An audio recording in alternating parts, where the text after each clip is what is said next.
حدیث میں آتا ہے یخرج ناس من المشرق یؤتون للمہدی یعنی سلطان ہی، مشرق سے فوجیں نکلیں گی کہ جو کہ مہدی کی حکومت قائم کریں، لیکن جتنا خون یہاں پر خلوص کے ساتھ دیا گیا ہے اس کی مقدار بھی کم نہیں ہے، یہاں سے خیر برآمد ہوگا۔ اور دوسری بات اپنے بارے میں نوٹ کر لیجئے، یہ پاکستان، بچا کھچا Pakistan, what remains of Pakistan, یہ اصل میں ہے کیا؟ مولانا بہت خوبصورت انداز میں فرما رہے تھے یہ 313 نہیں تھے، اسلام تھا۔ اسی طرح نوٹ کیجئے پاکستان نہیں ہے، 4 صدیوں کی تجدیدی مساعی کا حاصل۔ آپ نے کبھی نوٹ کیا ختم نبوت کے بعد اب سب سے اونچا منصب کس کا ہے؟ مجددین۔ سنن ابی داؤد کی روایت ان اللہ یبعث فی هذه الامہ علی راس کل 100 عام من یجدد لها دینها۔ اور نوٹ کیجئے کوئی بات ہے 1000 برس تک سارے مجدد عالم عرب میں پیدا ہوئے، جیسے ہی دوسرا 1000 سال شروع ہوا، الف ثانی کا مجدد اعظم شیخ احمد سرہندی کہاں تھا؟ صنم خانہ ہند میں حاضر ہوا۔ میں شیخ مجدد کی لحد پر، وہ خاک کے ہے زیر فلک مطلع انوار، گردن نہ جھکی جس کی جہانگیر کے آگے، جس کے نفس گرم سے ہے گرمی آرا وہ۔ پھر 12ویں صدی کا مجدد اعظم امام الہند شاہ ولی اللہ دہلوی، 13ویں صدی کا مجدد اعظم سید احمد بریلوی، اس کے خون کا امین اور اس کے ساتھ کے شہداء کے خون کا امین، ان کے جسموں کا امین آپ کا خطہ ہزارہ، آپ کا خطہ سوات، اس میں ان کی جانیں ہیں جو دی گئی ہیں۔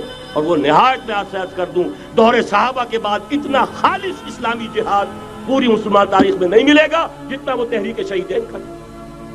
14ویں صدی ہجری میں شیخ الہند جیسا مجاہد اعظم کہ انگریز نے گرفتار کر کے قید بھی کیا ہے، تو کہاں ہندوستان میں نہیں، کہاں جزیرہ سائرس، کیا نام تھا؟ مالٹا، جزیرہ مالٹا بحر روم میں۔ اقبال کے نفس سے ہے لالے کی آگ تیز، ایسے غزل سرا کو چمن سے نکال دو۔ کہیں ہندوستان کی کسی جیل میں ہوا تو شاید اس کے نفس کی گرمی ہی سے کوئی حرارت پیدا ہو جائے۔ اور اسی صدی میں 14ویں صدی ہجری میں اقبال جیسا مفکر، اسی 14ویں صدی ہجری میں مودودی جیسا مصنف، اسی 14ویں صدی ہجری میں مولانا الیاس جیسا مبلغ رحمہم اللہ، عظیم شخصیتیں آج پورے عالم اسلام میں آپ کو تبلیغی دوست ملیں گے۔ یہ کہاں سے شروع ہوئی تحریک؟ دہلی کی ایک چھوٹی سی مسجد سے، وہ مسجد بنگلے والی اب تو بڑی عالیشان ہو گئی ہے، جب وہاں شروع ہوا تھا کام بڑی چھوٹی سی مسجد۔ یہ سارے کام یہاں کیوں ہوئے؟ پورا عالم اسلام آزاد ہوا، کہیں نعرہ اسلام کا نہیں لگا، کہیں عرب قومیت پر، کہیں کسی اور عصبیت پر تحریکیں چلی ہیں، صرف تحریک پاکستان تھی کہ پاکستان کا مطلب کیا؟ لا الہ الا اللہ۔ کوئی سبب ہے کہ یہاں قرارداد مقاصد پاس ہوئی، حاکمیت اللہ کی ہے کہ اکبر نام لیتا ہے خدا کا اس زمانے میں۔ یہ سارا ماضی سامنے رکھیے اور حضور کی دی ہوئی پیشین گوئیوں کا مستقبل سامنے رکھیے، ان دونوں سے ثابت ہوتا ہے اس خطہ ارضی سے کچھ ہونا ہے۔ اگرچہ بھٹکے ہوئے ہیں لیکن کبھی بھولی ہوئی منزل بھی یاد آتی ہے راہی کو، اور بھٹکے ہوئے آہو کو پھر سوئے حرم لے چل۔ اس کی ضرورت ہے مسلمان کو پھر اس کا مقصد یاد دلایا جائے۔ پاکستان اس لیے نہیں بنایا گیا تھا کہ ہمارے ہاں ٹاٹے اور برلے نہیں تھے تو ہمارے پاس اس کے بھی باپ وجود میں آ جائیں، اس لیے تو نہیں بنایا گیا تھا۔ پاکستان اس لیے نہیں بنایا گیا تھا کہ جاگیرداروں کی جاگیرداریاں محفوظ ہو جائیں، پاکستان اس لیے تو نہیں بنایا گیا تھا۔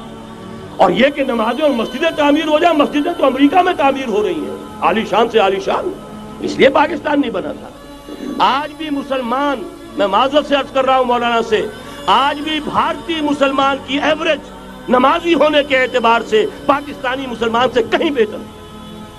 آج بھی برقع نظر آ جائے گا تو ہندوستان میں نظر آ جائے گا۔ میں نے اپنی آنکھوں سے دیکھا چند سال پہلے جب مکہ مسجد حیدرآباد دکن میں 3 دن مسلسل میری تقریریں ہوئی ہیں، 10,000 مرد اور 5,000 خواتین، اور ان میں سے کوئی بغیر برقعے کے نہیں تھی۔ ایک سیلاب نظر آ رہا تھا برقعوں کا کہ جب جلسہ ختم ہوا ہے رات کے 12 بجے 3 دن تک متواتر۔ یہاں کہاں نظر آئے گا برقع آپ کو؟ یہاں تو جس کے پاس 2 پیسے ہو گئے اس نے سب سے پہلے برقع اتار کے پھینک دیا. معلوم اچھی طرح سمجھ لیجئے یہ چیزیں تو وہاں زیادہ ہیں یہاں کی نسبت. اصل ضرورت تھی کہ یہاں اس نظام کو قائم کیا جائے، وہ نظام عدل اجتماعی، وہ جس میں حریت ہو، جس میں عام آدمی بھی خلیفہ وقت کو ٹوک سکے. یہ کرتا کیسے بن گیا؟ ایک خاتون بھی کھڑی ہو کر دامن پکڑ لے، عمر تمہیں کیا حق ہے کہ ہمارے مہر کے اوپر پابندی لگا رہے ہو؟ جبکہ اللہ نے نہیں لگائی. اللہ قرآن میں قنطارہ کا لفظ استعمال کر رہا ہے. ڈھیروں سونا دے دے کوئی شخص اپنی بیوی کو مہر کے اندر، طلاق دیتے وقت اس میں سے کچھ نہیں لے سکتا. آپ کون ہوتے ہیں ہمارے حق کے اوپر پابندی لگانے والے؟ اور عمر نے کہا آج ایک بڑھیا نے وہ اب عمر کو دین سکھایا، آرڈیننس واپس. حضرت سعد ابن ابی وقاص رضی اللہ تعالی عنہ جو فاتح ایران تھے، وہ گورنر ایسے ہی نہیں بن گئے تھے ریوڑیاں بٹی ہو اور گورنر ہی مل گئی ہو. وہ تو خود فاتح تھے ایران کے، اس لیے گورنر تھے. صرف ایک پرچہ پہنچا ہے بارگاہ خلافت میں، حضرت عمر فاروق کے پاس انفارمیشن آئی سعد نے اپنے گھر کے باہر ڈیوڑی بنا لی ہے اور ایک دربان کھڑا کر دیا. حضرت بلال کو بھیجا ہے رقعہ دے کر،